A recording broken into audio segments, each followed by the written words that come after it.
Welcome to study with Shri. हम लोग test series चला रहे हैं यूपी पीसीएस 2021 का। देखिए टेस्ट नंबर 54 है। 53 टेस्ट जो है कि ऑलरेडी कंप्लीट हो चुके हैं। प्ले लिस्ट बना रखी है, आप लोग जाकर के देख सकते हैं।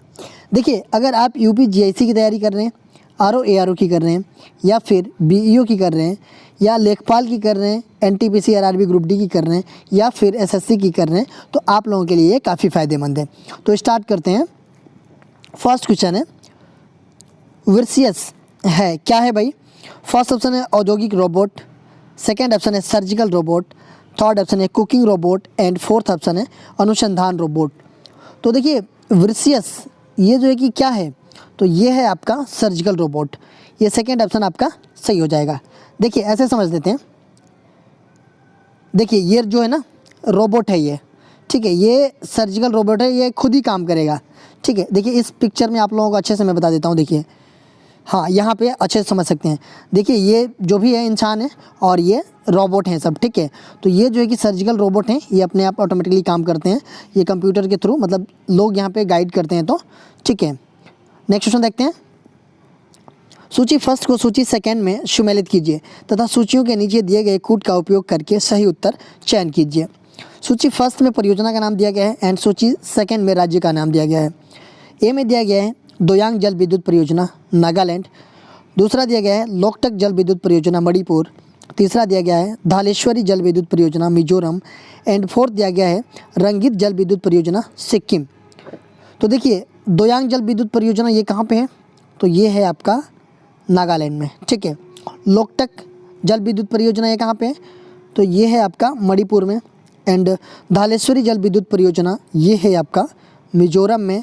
एंड रंगीत जल विद्युत परियोजना ये है आपका सिक्किम में। तो देखिए ये सीधा सीधा मतलब सारे जो है कि सीधा ही है, तो 1 2 3 4 हो जाएगा आपका, ठीक है। तो ये आपका 1 2 3 4 कौन है, ये दूसरा ऑप्शन हो जाएगा, ठीक है। नेक्स्ट क्वेश्चन देखते हैं। उत्तर प्रदेश में प्रथम खेल गांव की स्थापना की गई है। फर्स्ट ऑप्शन है इलाहाबाद, सेकेंड ऑप्शन है आगरा, थर्ड ऑप्शन है लखनऊ एंड फोर्थ ऑप्शन है वाराणसी।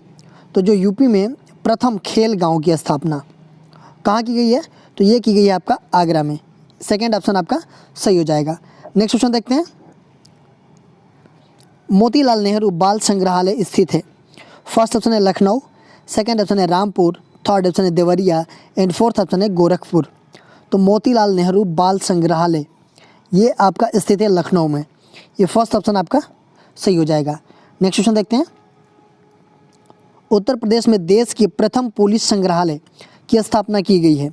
फर्स्ट ऑप्शन है गाजियाबाद, सेकेंड ऑप्शन है गोरखपुर, थर्ड ऑप्शन है वाराणसी एंड फोर्थ ऑप्शन है सहारनपुर।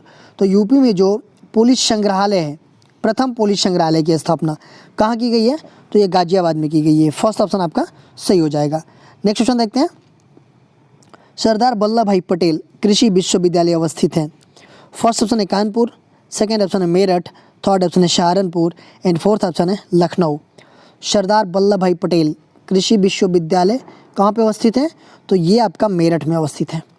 नेक्स्ट क्वेश्चन देखते हैं।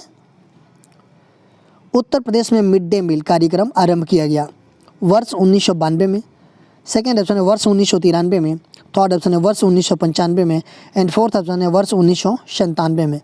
तो देखिए मिड डे मील, देखिए उत्तर प्रदेश में मिड डे मील कब प्रारंभ किया गया, तो ये आपका किया गया वर्ष 1995 में। देखिए मिड डे मील जो मध्याह्न का भोजन होता है, ये आपका 15 अगस्त 1995, ठीक है, को जो है कि ये लागू किया गया। ये जो है कि भारत सरकार की एक योजना है, ठीक है। इसमें जो है कि क्या करते हैं कि छात्रों को दोपहर का भोजन निःशुल्क प्रदान किया जाता है, ठीक है। और ये किसके अंतर्गत काम करता है, तो मानव संसाधन विकास मंत्रालय के अंतर्गत ये काम करता है। अच्छा 95 में किसकी सरकार थी, आप लोग कमेंट बॉक्स में बताइएगा मुझे, ठीक है, जब ये मिड डे मील कार्यक्रम स्टार्ट किया गया था। तो नेक्स्ट क्वेश्चन देखते हैं। भारत खंडे संगीत महाविद्यालय स्थित है। फर्स्ट ऑप्शन है फर्रुखाबाद, सेकेंड ऑप्शन है लखनऊ, थर्ड ऑप्शन है इलाहाबाद एंड फोर्थ ऑप्शन है बुंदेलखंड। तो भारत खड़े संगीत महाविद्यालय जो कि कहाँ पे स्थित है, तो ये आपका लखनऊ में। सेकेंड ऑप्शन आपका सही हो जाएगा। नेक्स्ट क्वेश्चन देखते हैं। 6वीं शताब्दी ईसा पूर्व 16 महाजनपदों के विषय में निम्नलिखित में से किस बौद्ध ग्रंथ में सूचना मिलती है। फर्स्ट ऑप्शन है दीपवंश, सेकेंड ऑप्शन है अगुतरन निकाय, थर्ड ऑप्शन है दीर्घ निकाय एंड फोर्थ ऑप्शन है त्रिपिटक। तो 6ठी शताब्दी ईसा पूर्व 16 महाजनपदों के विषय में जो है कि किस बौद्ध ग्रंथ से सूचना मिलती है, तो ये मिलती है आपका अंगुतर निकाय। ये जो है कि सेकेंड ऑप्शन आपका सही हो जाएगा, इससे मिलती है सूचना। नेक्स्ट क्वेश्चन देखते हैं। दक्षिण भारत के संदर्भ में गुहा लिपि से तात्पर्य है। फर्स्ट ऑप्शन है अपाठ्य भित्ति आरेख से, सेकेंड ऑप्शन है तमिल ब्राह्मी से, थर्ड ऑप्शन है तमिल ग्रंथ से एंड फोर्थ ऑप्शन है पल्लव ग्रंथ से। तो दक्षिण भारत के संदर्भ में गुहा लिपि से तात्पर्य जो है कि किससे है, तो ये है आपका तमिल ब्राह्मी से। ये सेकेंड ऑप्शन आपका सही हो जाएगा। नेक्स्ट क्वेश्चन देखते हैं। सूची फर्स्ट को सूची सेकेंड से सुमेलित कीजिए तथा सूचियों के नीचे दिए गए कूट का प्रयोग करके सही उत्तर का चयन कीजिए। देखिए, सूची फर्स्ट में चरित्र दिया गया है और सूची सेकेंड में संबंधित वस्तु दिया गया है। तो मतलब ये जो चरित्र जो है कि किससे रिलेटेड है, मतलब किन से, तो गौतम बुद्ध के सामने दिया गया है सुराही तथा जलमाला, बी दिया गया है जीन के सामने धर्म चक्र परिवर्तन मुद्रा, सी दिया गया है विष्णु के सामने कार्त्योतसर्ग अभिमुद्रा एंड डी दिया गया है बोधिसत्व मैत्रेय गरुड़ ध्वज। तो देखिए किसका जो है कि ये किससे संबंधित है, तो देखिए गौतम बुद्ध का ये किससे संबंधित है, धर्म चक्र परिवर्तन। ठीक है, धर्म चक्र परिवर्तन से संबंधित है। ये आपका जो है कि धर्म चक्र परिवर्तन मतलब क्या, प्रथम उपदेश जो है कि दिया था इन्होंने, तो इसको जो है कि धर्म चक्र परिवर्तन बोला जाता है। प्रथम उपदेश कहाँ दिया था, तो इन्होंने सारनाथ में दिया था। देखिए जीन ये जो है किससे संबंधित है, तो ये संबंधित है आपका कात्योतसर्ग अभिमुद्रा से। विष्णु ये जो है कि आपका संबंधित है गरुड़ ध्वज से, और बोधिसत्व मैत्रेय ये संबंधित है आपका सुराही तथा जलमाला से। तो ये हो जाएगा ए का 2, बी का 3, सी का 4 एंड डी का 1। तो 2 3 4 1 कौन सा है, तो ये थर्ड वाला ऑप्शन हो जाएगा, 2 3 4 1। नेक्स्ट क्वेश्चन देखते हैं। तपेदिक नामक रोग किस जीव के कारण होता है। फर्स्ट ऑप्शन है साल्मोनेला, सेकेंड ऑप्शन है माइकोबैक्टीरियम, थर्ड ऑप्शन है स्ट्रेप्टोमाइसिन, फोर्थ ऑप्शन है डिप्लोकोकस। तो जो तपेदिक नामक जो रोग होता है इस किस जीव के कारण होता है, तो ये होता है आपका माइकोबैक्टीरियम के कारण। सेकेंड ऑप्शन आपका सही हो जाएगा।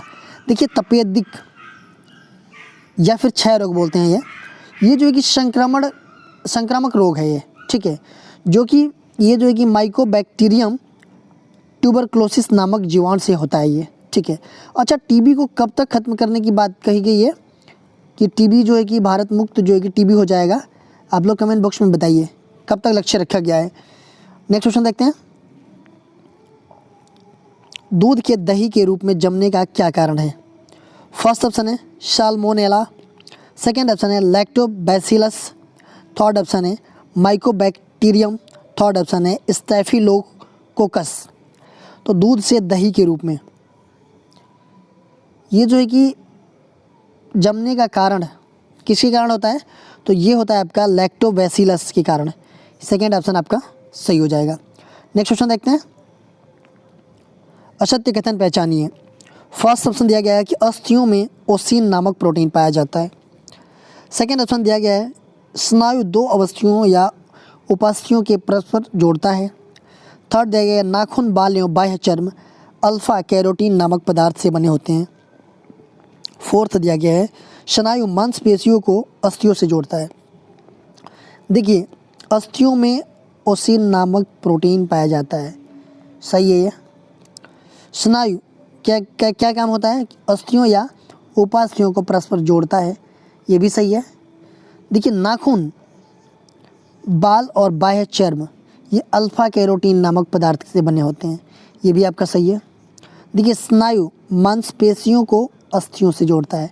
देखिए स्नायु का क्या कार्य होता है, ये तो 2 अस्थियों या उपास्थियों को परस्पर जोड़ता है ना, तो मांसपेशियों को अस्थियों से जोड़ने का काम किसका होता है, तो ये होता है आपका कंडरा का। ठीक है, तो ये आपका गलत हो जाएगा ये वाला ऑप्शन। नेक्स्ट क्वेश्चन देखते हैं। निम्नलिखित में से कौन सा एंजाइम ग्लूकोज है, ठीक है, ग्लूकोज को इथेनॉल से इथेनॉल में परिवर्तित करता है? फर्स्ट ऑप्शन है इन्वर्टेज, सेकेंड ऑप्शन है डायस्टेज, थर्ड ऑप्शन है माल्टेज एंड फोर्थ ऑप्शन है जाइमेज। तो जो ग्लूकोज है उसको जो कि एथेनॉल में परिवर्तित करता है कौन सा एंजाइम? तो वो परिवर्तित करता है आपका जाइमेज। ये फोर्थ ऑप्शन आपका सही है। नेक्स्ट क्वेश्चन देखते हैं। गाय और भैंस के थनों में दूध उतारने के लिए किस हार्मोन्स का इंजेक्शन लगाया जाता है? फर्स्ट ऑप्शन है इंटरफेरॉन, सेकेंड ऑप्शन है इंसुलिन, थर्ड ऑप्शन है ऑक्सीटोसिन एंड फोर्थ ऑप्शन है सोमैटोट्रोपिन। तो जो है कि गाय और भैंस के थनों से दूध उतारने के लिए जो कि एक इंजेक्शन लगाया जाता है, वो इंजेक्शन का नाम पूछ रहा है, मतलब किस हार्मोन्स का इंजेक्शन लगाया जाता है? तो वो लगाया जाता है आपका ऑक्सीटोसिन का। ये थर्ड ऑप्शन आपका सही हो जाएगा। देखिए ऑक्सीटोसिन का इंजेक्शन लगाया जाता है, इसे जो है ना और भी नामों से जानते हैं, पिटेसिन, सिटोसिनान या जेनरिक ऑक्सीटोसिन भी कहा जाता है इसको, ठीक है। नेक्स्ट क्वेश्चन देखते हैं। निफ्टी का संबंध निम्न में से किससे है? फर्स्ट ऑप्शन है उपभोक्ता कीमत सूचकांक से, सेकेंड ऑप्शन है कपड़ा बाजार कीमत सूचकांक से, थर्ड ऑप्शन है बॉम्बे स्टॉक एक्सचेंज सूचकांक से एंड फोर्थ ऑप्शन है नेशनल स्टॉक एक्सचेंज सूचकांक से। तो निफ्टी का संबंध पूछ रहा है किससे है? तो ये है आपका नेशनल स्टॉक एक्सचेंज सूचकांक से। ये फोर्थ ऑप्शन आपका सही हो जाएगा। देखिए निफ्टी ये जो है कि आपका दो शब्दों से मिलकर बना होता है, नेशनल और 50। तो ये जो है ना नेशनल स्टॉक एक्सचेंज पर जो कि सूचीबद्ध 50 प्रमुख शेयरों का ये सूचकांक होता है, ठीक है। नेक्स्ट क्वेश्चन देखते हैं। निम्न में से किस पंचवर्षीय योजना में आत्मनिर्भरता पर अधिक बल दिया गया? फर्स्ट ऑप्शन है तृतीय पंचवर्षीय योजना, सेकेंड ऑप्शन है चतुर्थ पंचवर्षीय योजना, थर्ड ऑप्शन है पांचवी पंचवर्षीय योजना एंड फोर्थ ऑप्शन है सातवीं पंचवर्षीय योजना। तो देखिए ये पूछ रहे हैं किस पंचवर्षीय योजना में जो कि आत्मनिर्भरता पर अधिक बल दिया गया। तो वो कौन सी पंचवर्षीय योजना थी? तो वो आपकी पांचवी पंचवर्षीय योजना थी। देखिए ये जो है कि आपका 1974 से 78 तक रही। देखिए पंचवर्षीय योजना है ये, तो 1974 से 78 तक ये 4 साल ही रही। क्यों? क्योंकि जो है कि ये जब चल रही थी तो 78 में ही सरकार जो है कि चेंज हो गई और उसके जगह पे ये रोलिंग प्लान ला दिया गया था इसको चेंज करके, ठीक है। देखिए इसे में जो है ना कि कृषि और रक्षा क्षेत्र में आत्मनिर्भरता पर अधिक बल दिया गया था। इसके साथ ही और चीज़ों पे भी बल दिया गया था, जैसे रोजगार हुआ, गरीबी उन्मूलन हुआ तथा न्याय आदि प्रमुख लक्ष्य रखे गए थे इसमें। नेक्स्ट क्वेश्चन देखते हैं। राष्ट्रीय कृषि और ग्रामीण विकास बैंक नाबार्ड की स्थापना किस पंचवर्षीय योजना में की गई थी? फर्स्ट ऑप्शन है चौथी, सेकेंड ऑप्शन है पाँचवीं, थर्ड ऑप्शन है छठी एंड फोर्थ ऑप्शन है सातवीं। तो नाबार्ड जो है इसकी स्थापना जो है कि किस पंचवर्षीय योजना में की गई थी? तो ये की गई थी आपका छठी पंचवर्षीय योजना। ये थर्ड ऑप्शन आपका सही हो जाएगा। देखिए छठी पंचवर्षीय योजना कब से कब तक थी? तो ये 1980 से 85 तक थी। देखिए नाबार्ड, इसको यहाँ समझते हैं। देखिए national bank for agriculture and rural development, ठीक है, राष्ट्रीय कृषि और ग्रामीण विकास बैंक। देखिए इसका जो है कि चिन्ह जो है कि लोगो ये है। इसका मुख्यालय कहाँ पे है? मुंबई महाराष्ट्र में है। इसका गठन कब हुआ था, स्थापना? तो 19 जुलाई 1982 में हुआ था। ये जो है कि शिवरामन समिति के रिकमेंडेशन पे जो है कि ये राष्ट्रीय कृषि और ग्रामीण विकास बैंक अधिनियम 1981 के तहत जो है कि इसकी स्थापना की गई थी। देखिए आज की डेट में जो है कि प्रबंध निर्देशक गोविंदा राजुलू चिंतला हैं, ठीक है।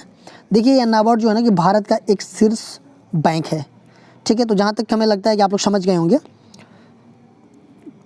नेक्स्ट क्वेश्चन देखते हैं। अर्थव्यवस्था के कोर क्षेत्र के अंतर्गत कौन सा उद्योग शामिल नहीं है? फर्स्ट ऑप्शन है उर्वरक, सेकेंड ऑप्शन है परिवहन, थर्ड ऑप्शन है लौह इस्पात एंड फोर्थ ऑप्शन है इस्पात। अर्थव्यवस्था के कोर क्षेत्र, कोर सेक्टर के अंतर्गत ये पूछ रहा है कौन सा उद्योग जो है कि शामिल नहीं है। तो देखिए कोर सेक्टर में कौन कौन से उद्योग शामिल हैं? तो आपका कोर सेक्टर में जो है कि देखिए विद्युत हुआ, कोयला हुआ, कच्चा तेल हुआ, नेचुरल गैस हुआ, सीमेंट हुआ, रिफाइनरी हुआ, रिफाइनरी उत्पाद जो है एंड उर्वरक हुआ, इस्पात हुआ, ये जो है ना आपका कोर सेक्टर है, ठीक है। लेकिन आपका ये जो परिवहन है ये आपका कोर सेक्टर में नहीं आता है, ठीक है, इसमें शामिल नहीं है। देखिए ये कल क्वेश्चन पूछा गया था आप लोगों से, इसका आंसर कमेंट बॉक्स में देना था आप लोगों को। प्रत्यूष एवं मिहिर है। फर्स्ट ऑप्शन है भारत के सुपर कंप्यूटर है, सेकेंड ऑप्शन है भारत औद्योगिक रोबोट है, थर्ड ऑप्शन है शल्य चिकित्सा उपकरण है, एंड फोर्थ ऑप्शन है नैनो टेक्नोलॉजी से विकसित पौधा है। तो प्रत्यूष और मिहिर ये क्या हैं? तो ये हैं आपके भारत के सुपर कंप्यूटर। ये फर्स्ट ऑप्शन आपका सही हो जाएगा। आज का क्वेश्चन हम लोग देख लेते हैं। ब्लड कैंसर को आमतौर पर इस नाम से जाना जाता है, किस नाम से? फर्स्ट ऑप्शन दिया गया है हीमोफीलिया, सेकेंड ऑप्शन दिया गया है ल्यूकेमिया, थर्ड ऑप्शन दिया गया है एनीमिया, एंड फोर्थ ऑप्शन दिया गया है ल्यूकोडर्मा। तो ब्लड कैंसर इसको जो है कि आमतौर पे और किस नाम से जाना जाता है, आप लोग इसका कमेंट बॉक्स में आंसर दीजिएगा। इसका आंसर जो मैं नेक्स्ट वीडियो में दूंगा। देखिए, अगर आप जो है कि इंस्टाग्राम फेसबुक पे भी फॉलो करना चाहते हैं आप तो फॉलो कर सकते हैं। इंस्टाग्राम पे हमारी आईडी है स्टडी विद श्री 25, फेसबुक पे एक मेरा पेज है स्टडी विद श्री के नाम से, एंड फेसबुक पे एक मेरा ग्रुप है UPPCS BEO ROARO करके, तो आप लोग वहाँ भी ज्वाइन हो सकते हैं। वहाँ पे भी स्टडी से रिलेटेड चीज़ें पोस्ट की जाती है जिससे आप लोगों को फ़ायदा हो सकता है। दोस्तों, अगर वीडियो अच्छी लगी तो आप लोग लाइक कीजिएगा, सब्सक्राइब कीजिएगा और अपने दोस्तों में शेयर कर दीजिएगा। दोस्तों, वीडियो देखने के लिए धन्यवाद।